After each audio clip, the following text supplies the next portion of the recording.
الحمدللہ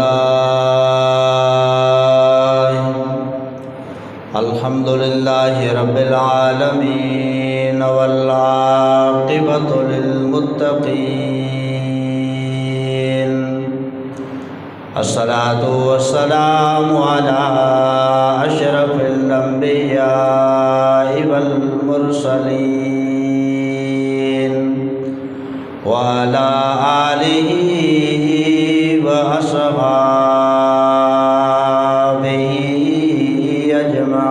أجمعين أما بعد فأعوذ بالله من الشيطان الرجيم بسم الله الرحمن الرحيم شهر رمضان الذي أنزل فيه القرآن آمنت بالله صدق الله المولانا العلي العظيم وصدق رسوله النبي الكريم الأمين ونحن على ذلك لمن الشاهدين والشاكرين والحمد لله رب العالمين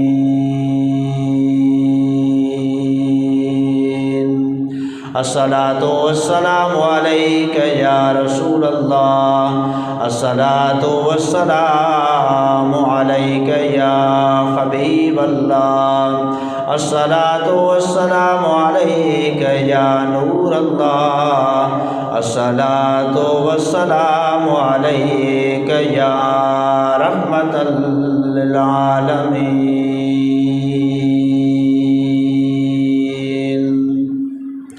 نہ ہو ممتاز کیوں اسلام دنیا بھر کے دینوں میں نہ ہو ممتاز اسلام دنیا بھر کے دینوں میں وہاں مذہب کتابوں میں یہاں قرآن سینوں میں وہ معزز تھے زمانے میں وہ معزز تھے زمانے میں قرآن کی تلاوت کر ہم خوار ہیں زمانے میں تارک قرآن ہو کر اللہ رب العزت کی حمد و ثنا اسی کے پیارے حبیب حضرت احمد مجتبیٰ سیدنا محمد رسول اللہ صلی اللہ علیہ وسلم کی دربار قدسیہ میں ہدیہ درود و تبریک پیش کرنے کے بعد عزیزان محترم ماہ رمضان المبارک وہ معزز وہ برکتوں والا وہ رحمتوں والا مہینہ ہے کہ جو ہر مسلمان کے لیے باعث برکت باعث رحمت اور باعث شفا ہوتا ہے اس ماہ مقدس کی تلاوت اس میں قرآن کریم کی تلاوت یا عبادات روزے رکھنا قرآن کی تلاوت کرنا نماز تراویح پڑھنا ہر عبادت اور 11 مہینوں سے زیادہ فضیلت رکھتی ہے میرے محترم اللہ تبارک و تعالی کا کلام قرآن کریم فرقان حمید کا بھی اسی ماہ مقدس میں نزول اختتام پذیر ہوا تو آج قرآن کریم کی تلاوت اور قرآن کریم کی فیوز و برکات کے حوالے سے انشاءاللہ العزیز چند معروضات عرض کریں گے دعا ہے خالق کائنات اپنے حبیب صلی اللہ علیہ وسلم کے صدقے میں آپ کو اور ہمیں جو ہم سنیں اس پر عمل کرنے کی توفیق عطا فرمائے کھڑکیوں کھولے جائیں میرے محترم قرآن اللہ کا وہ کلام ہے قرآن خالق کائنات کی وہ کتاب ہے لا ریب کتاب ہے جس میں کوئی شک نہیں ہے۔ اللہ رب العزت نے اپنے قرآن کی شکوکیت کے اعتبار سے ارشاد فرمایا لا ریب فیہ، یعنی لا شک فیہ، یہ وہ کتاب ہے جس میں کوئی شک نہیں ہے۔ میرے محترم، میرے بھائیوں، شک ہو ہی کیوں؟ اس لیے کلام اللہ کا ہے، لغت اللہ رب العزت کی ہے، اور قرآن کریم نازل قرآن اللہ کی طرف سے ہوا ہے اور اپنے حبیب کی طرف نازل ہوا ہے۔ اللہ کی ذات بھی پاک ہے، کلام بھی پاک ہے، اور جس محبوب کی طرف یہ قرآن نازل ہوا ہے وہ محبوب کی ذات مقدسہ بھی پاک ہے۔ اس لیے کہ قرآن کا جب نزول ہوا، قرآن ایسا فرضی و بلیغ کلام ہے، ایسا محاورہ و بامعنی کتاب ہے کہ جب قرآن کریم نازل ہوا تو اس وقت دور جہالت تھا۔ عرب کے بڑے بڑے ادیب، بڑے بڑے شعراء، بڑے بڑے فصیح و بلیغ، بڑے بڑے اپنے آپ کو نامور مشہور کروایا کرتے تھے، مگر جب قرآن کریم میرے محبوب پر نازل ہوا تو اللہ رب العزت نے قرآن کریم کے برکات و فیوزات سے دین متین کو بلندی عطا فرمائی۔ بڑے بڑے فصیح و بلیغ شعراء ان کی گردنیں جھک گئی کہ قرآن ایسا فصیح و بلیغ کلام ہے، ہم بھی اپنے آپ کو بڑا نامور، بڑا مشہور ترین علاقے میں سمجھتے تھے، ہم بھی عرب کے بڑے فصیح اور شعراء میں اپنے آپ کو نامور سمجھتے تھے، مگر قرآن ایسا کلام نازل ہوا ہے کہ ہماری لغتیں، ہماری زبانیں، ہماری جو تعارف، ہمارے تمام کلام اس کے سامنے سرخم ہو گئے۔ تو میرے محبوب کریم صلی اللہ علیہ وسلم کو اللہ رب العزت نے ایسا کلام عطا فرمایا کہ جو تمام لغتوں کا سردار ہے۔ دنیا میں اللہ نے ہر انسان کو فن عطا فرمایا، ہر انسان کو مہارت عطا فرمائی، کسی کو کس چیز کا فن عطا فرمایا، کسی کو کس چیز کا مہارت عطا فرمائی، کسی کو کس لغت کے اعتبار سے، کسی کو کس اور فن کے اعتبار سے، مگر بعض مصنفین جنہوں نے کتابیں لکھی، عام کی بات تو نہیں کر رہا، مگر جو اللہ رب العزت نے انبیاء کرام کو کتابیں عطا فرمائی، مثال کے طور پر توریت، انجیل، زبور، یا اس کے علاوہ انبیاء کرام کو صحائف عطا فرمائے، جب اللہ رب العزت نے تمام انبیاء کرام کو، تمام رسولان اعظام کو بڑی بڑی کتابیں، بڑے بڑے صحیفے عطا فرمائے، جب اللہ نے اپنے حبیب کو قرآن کریم جیسا کتاب عطا فرمایا تو اللہ نے تمام نبیوں کے اوپر، تمام رسولوں کے اوپر میرے محبوب کو فضیلت عطا فرمائی۔ اللہ رب العزت نے اسی طرح جو کتاب اپنے حبیب کو عطا فرمائی وہ کتاب بھی تمام کتابوں کو سردار عطا فرما دی۔ تو میرے دوستو، اس قرآن کی تلاوت، اس قرآن کا پڑھنا ہمارے لیے فقط ایک روایت نہیں ہے، بلکہ قرآن کریم کی تلاوت کرنا ہمارے لیے باعث خوش نصیبی ہے اور باعث فخر ہے، باعث برکت ہے۔ اسی لیے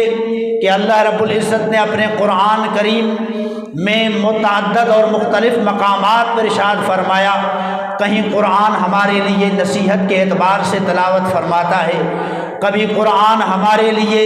ہمیں راہ ہدایت دکھانے کے لیے راستہ عنایت فرماتا ہے، کبھی قرآن ہمیں غلط بری چیزوں سے ہمیں ہٹنے کی توفیق کا راستہ دکھاتا ہے، کبھی قرآن ہمیں والدین کی فرما برداری کرنے کی توفیق کا راستہ دکھاتا ہے، کبھی قرآن ہمیں تمام بیماریوں کا علاج ہمیں عطا فرماتا ہے۔ قرآن ایسی کتاب ہے جس میں ہر مرض کی دوا، ہر بیماری کی دوا، جہاں پر بڑے بڑے ڈاکٹر تنگ رہ جاتے ہیں، جہاں پر بڑے بڑے ڈاکٹروں کی عقل دنگ رہ جاتی ہیں، وہاں پر میرے رب کا قرآن یہ کلام کام کر دیتا ہے۔ اس لیے اللہ تبارک و تعالی نے اپنے قرآن کے برکات کے اعتبار سے ارشاد فرمایا، اللہ تبارک و تعالی نے قرآن کریم فرقان حمید میں ارشاد فرمایا ہے یا ایھا الناس قد جاءتکم، اے لوگو تحقیق تمہارے پاس یہ قرآن آیا، اس قرآن میں آپ کے لیے موعظۃ من ربکم، نصیحت ہے تمہارے رب کی طرف سے، یعنی تمہارے لیے ہر ہدایت و رہنمائی کا سبب قرآن ہے، وشفاء لما فی الصدور، جو دلوں کے اندر بیماریاں رہتی ہیں، جو دلی اور ذہنی اور قلبی امراض رہتے ہیں، ان سب بیماریوں کا علاج، سب بیماریوں کی شفا یابی، سب بیماریوں سے تندرستی اسی قرآن میں گئے، وَهُدًى وَرَحْمَةٌ لِّلْمُؤْمِنِينَ۔ اللہ تبارک و تعالیٰ نے ارشاد فرمایا یہ قرآن ہدایت ہے اور مؤمنین کے لیے باعث رحمت ہے۔ یہ قرآن سب سے پہلے نصیحت،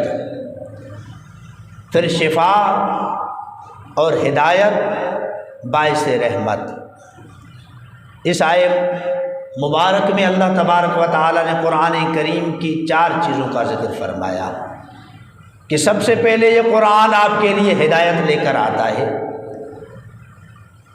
حالانکہ عام طور پر بندہ عام کتاب کو پڑھ کر نصیحت حاصل کرے یا نہ کرے الگ بات ہے، اللہ نے ارشاد فرمایا جب تم میری کتاب، میرے محبوب کو عطا کردہ کتاب کی تلاوت کرو گے تو سب سے پہلے آپ کو یہ نصیحت دے گی، آپ کو راستہ بتلائے گی کہ یہ برا راستہ ہے، یہ سیدھا راستہ ہے، یہ برابر راستہ ہے، آپ کو اس راستے پر چل کر یہ نقصان حاصل کرنا پڑے گا اور اس راستے پر چل کر آپ نے یہ ہدایت کا راستہ اختیار کرنا پڑے گا۔ اور اس کے بعد ارشاد فرمایا جو دلوں کے اندر بیماری ہے، جو دلوں کے اندر مرض ہوتا ہے، کوئی بیمار شفا یابی نہیں ہوتی، قرآن کی تلاوت کرے اور رب کریم سے دعا پڑھے اور اللہ رب العزت کی بارگاہ میں قرآن کے واسطے سے دعا عرض کرے، اللہ تبارک و تعالیٰ اس قرآن کی تلاوت کے صدقے میں بیماریوں سے شفا یابی عطا فرماتا ہے۔ اور اللہ رب العزت نے آخر میں ارشاد فرمایا وَهُدًى وَرَحْمَةٌ لِّلْمُؤْمِنِينَ، یہ ہدایت بھی ہے اور مومنوں کے لیے رحمت بھی ہے، ہدایت والا بھی کتاب ہے اور مومنین کے لیے راستہ بھی دکھاتا ہے، ان کے لیے رحمت بھی ہے۔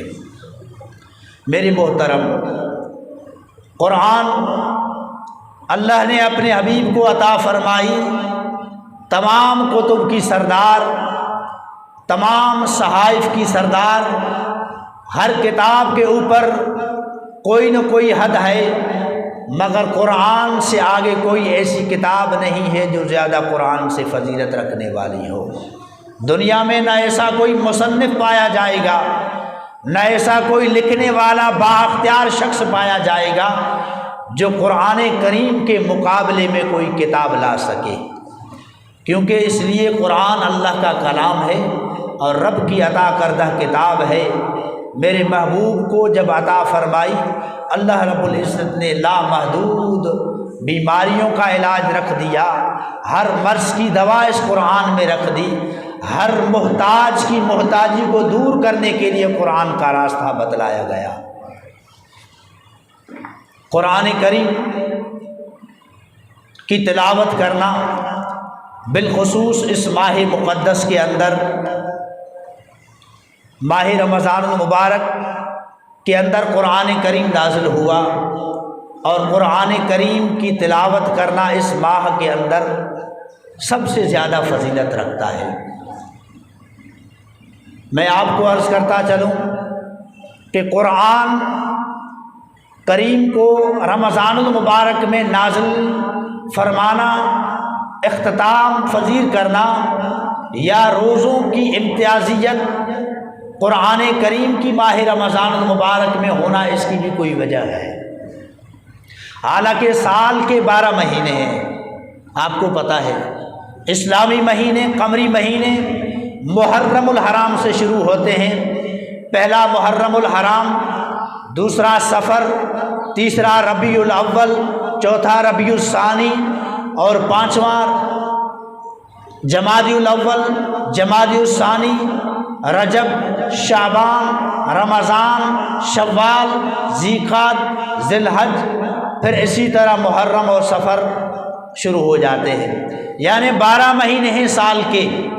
اور ان سال کے 12 مہینوں میں سے 11 کو چھوڑ کر رمضان المبارک کے لیے روزوں کو اختیار کرنا یا قرآن کریم کو نازل، قرآن کریم کا پورا ہونا رمضان کے مہینے میں ہی کیوں ہوا؟